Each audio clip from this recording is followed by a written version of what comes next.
In life comes hardship and suffering, but it is important to get through it without surrendering because life gets better after overcoming the difficult times.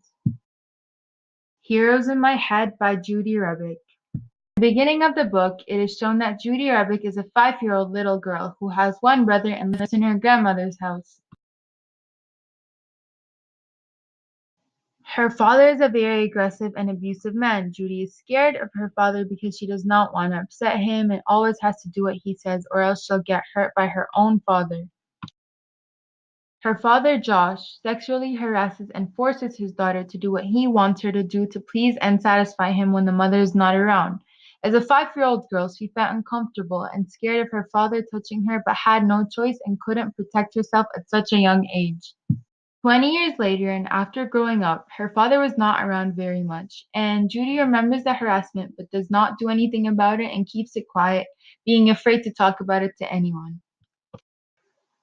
Judy starts to go to therapy because she feels lost and depressed, and her therapist Mark diagnoses her with clinical depression and a DID disorder, which is also called a multiple personality disorder.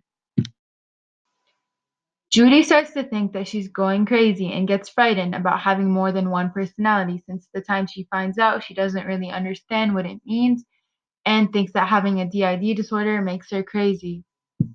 What is a DID disorder? DID stands for dissociative identity disorder. Most of us have experienced dissociation, which is like daydreaming or getting lost in the moment. Dissociative identity disorder is a severe form of dissociation, a mental process which produces a lack of connection in a person's thoughts, memories, feelings, actions, or sense of identity. This is the outcome of severe trauma during early childhood, which is usually extreme, repetitive, physical, sexual, or emotional abuse.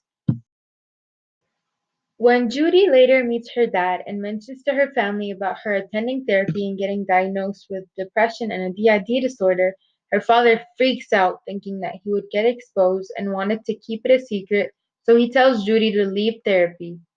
Judy considered leaving therapy before because she was in disbelief and didn't want to have different personalities since the thought of it scares and worries her. Her father telling her not to go just pushes her even more to leave therapy.